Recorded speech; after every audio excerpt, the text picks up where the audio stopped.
Here is the template for this playlist that I made for you, and I can give you the link to it underneath the videos. But you could also just go to my observable page, go to my collections, and you should see Intro to D3 playlist collection, and it will be in there. And so you just open that up, and then you want to make sure that you fork that.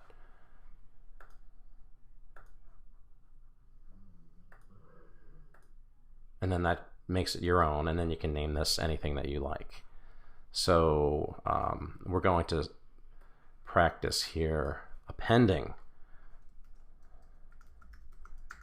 with D3.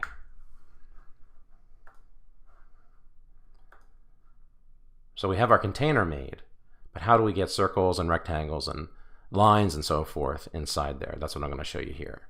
It's quite easy. So let's pop open the code. And we just continue with our programming here. And the first thing that you have to do is you have to take your container and you have to select it with D3, because then it makes it into a special object that D3 can work with. So we will do this, D3.select the container. And let's give that a variable name. I usually just call it SVG. Okay. I don't know if that's a good name, bad name, but that's what I call it. And don't forget, we have to declare it as a variable. So we have the actual container, and then this is the selected container, which I'm just going to call SVG. All right. So if I run the code, I don't get any error. That's good. Now let's append a circle.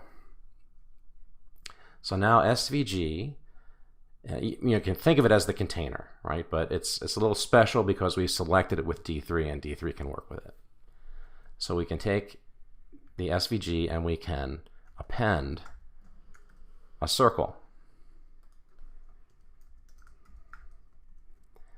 And whether we wanted to append a rectangle, a line, a path, it's all the same. Just append whatever that thing is. But remember, you need to have at least some attributes for every element. And the way you do that with D3 is just to use the dot notation here. That stands for attribute. And you can add an attribute. Let's add a radius. So that would actually have to go in quotes there. And let me say 50. So when I run the code, I should see it. And I have to scroll down a little bit, but there it is. Okay? So that's how you would use D3 to put in additional SVG elements. So let's work with this one a little bit. What I like to do, so we could just continue dotting here and put let's move it over so we can give it an x coordinate of 300, and you can see that that has moved it over. But it will get arduous to just keep stringing things out horizontally like this. So what I like to do is stack them underneath like this. And it's a little easier to read as well. So I could move the circle into the center.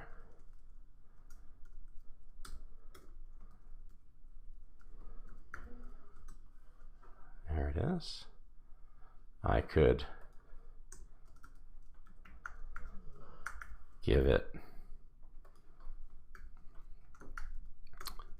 fill.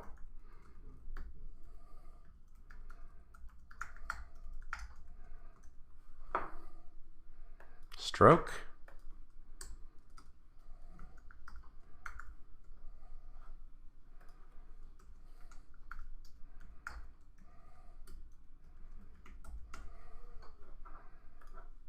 And so forth. So I think that pretty much tells you how you can put in other SVG elements and put their attributes in there. I don't think I really have to spend any more time on that.